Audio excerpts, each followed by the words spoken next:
My boss had rental properties that he had. And he had this nice 3-bedroom house. He said, hey man, he said, you can rent that house for $1,200 a month. I was like, you know what? I'll take it. So I moved into it in October. At the end of November, he had it sold. So he said, hey, don't worry about it. I've got another house for you to move into, and I'll even help you move. And it's cheaper. So we moved out of that one, moved into this cabin that was right behind the shop. I actually took a golf cart to work.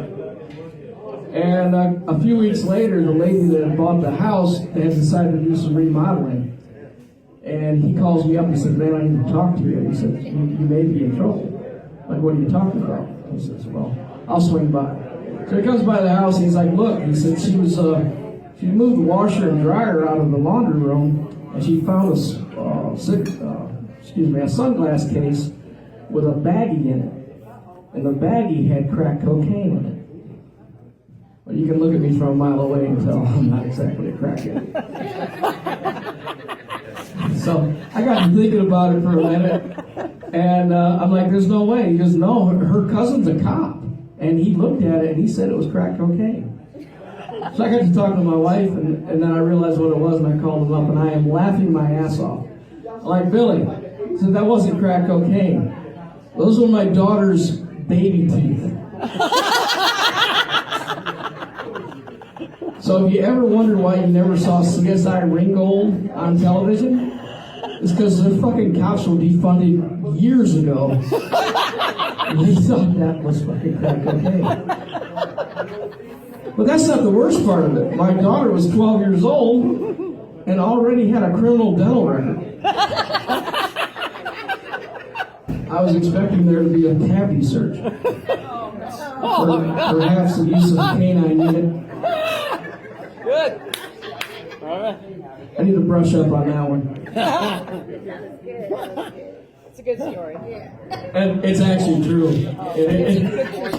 It was the most. Don't ever rent a house for your boss. Okay, I guess that's what you should take away from that.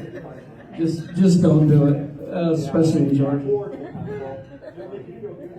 So, anyway, like I said, like Jeff was saying, I am a veteran. I'm actually a Persian Gulf veteran. Yeah, thank you. Thanks a lot. Now ask me if I had to do it all over again. However, so now I see a shrink every month, courtesy of the VA. And one of the first questions they ask me, and this is also a true story, when they're screening you, they ask you a lot of really weird questions like, what's your earliest memory? I sat there for a second and I was like, you know what? I said, I honestly remember standing up in my crib and looking out the window and watching people walking dogs. He's like, wow, man. He goes, that is so unusual. He said, most people really can't remember back that far. I said, well, damn, Doc, I was 17. In a crib. It's a little bit of a short joke. I do not claim to have ever been white privileged in my life. I actually came from a poor family, a farming family out of Michigan. We were actually so poor the only time we had bathtub toys was when the septic backed up. I was the youngest of 5 children, so I always got the hand-me-downs, which really sucks when you got 3 older sisters. And some of those dresses still don't fit me. That's a good one.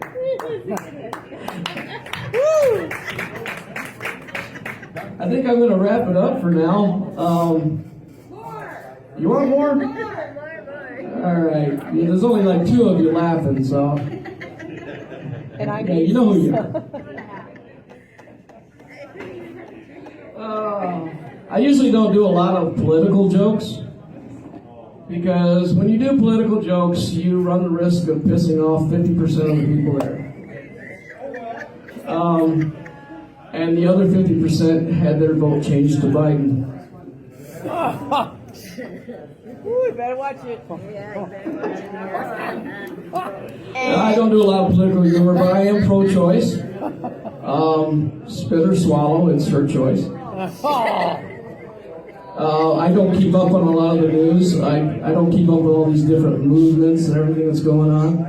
Matter of fact, I thought the Me Too movement was my shot at sleeping with Lindsay Lohan.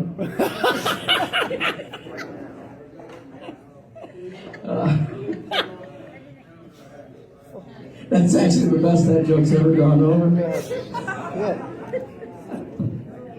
J-Lo. I am going to cut it kind of short, though. Unfortunately, I've never been this sober on stage before. And it's affecting my performance. I can feel it. What's your name? My name is Gordon. Where can we find you? This Saturday, I'll actually be doing about a half-hour set opening up at the House of Bards for a band called South 40 and the Neutron 1 project. This should be a fun night. I was actually at House of Bards yesterday, or last night. It was a small crowd, about half the size of this one, but everything went well. I was stoned out of my mind, so yeah, it was a lot better show. It's legal now. Well, it was illegal for me before because I had a medical card. As a matter of fact, the first time I got my medical card, I will go ahead and extend this out a little bit. And this may be a little cheesy, it may not go over real well, but I was high at the time, so it was really funny for me.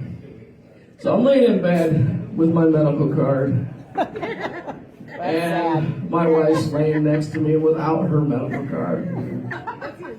And I'm sitting there, I was like, hey, I used to actually work for Volvo down here. And I asked her, I said, you know that big gate we've got? That big electronic gate we have at work? She said, yeah. I said, how heavy do you think that is? She just looks at me, she says, I have no idea why you're asking me. I said, well, what about that electric gate that Jim's got over at his place? How much do you think that weighs? She said, I don't know. And she just looks at me. And I was like, okay, at the storage unit that we use, how much do you think that gate weighs? She's like, I have no idea. What the fuck is your problem? I said, honey, it's not my fault. Marijuana's a gateway drug. Oh, come on. All I get is 2 awes out of that shit? That took 5 minutes. We had to figure it out. Yeah, I know. I should start Hey, handing she's out still coffee. thinking about it. All I get is 2 awes out of that shit? That took 5 minutes. We had to figure it out. Yeah, I know. I should start Hey, handing out she's still coffee. thinking about it. She's laughing, but she's thinking about it. I actually started keeping a log of all the different strains I smoked. I don't know where I put it. I can't find it anywhere. Look in your drawers. Sure you wrote it? I think I wrote it.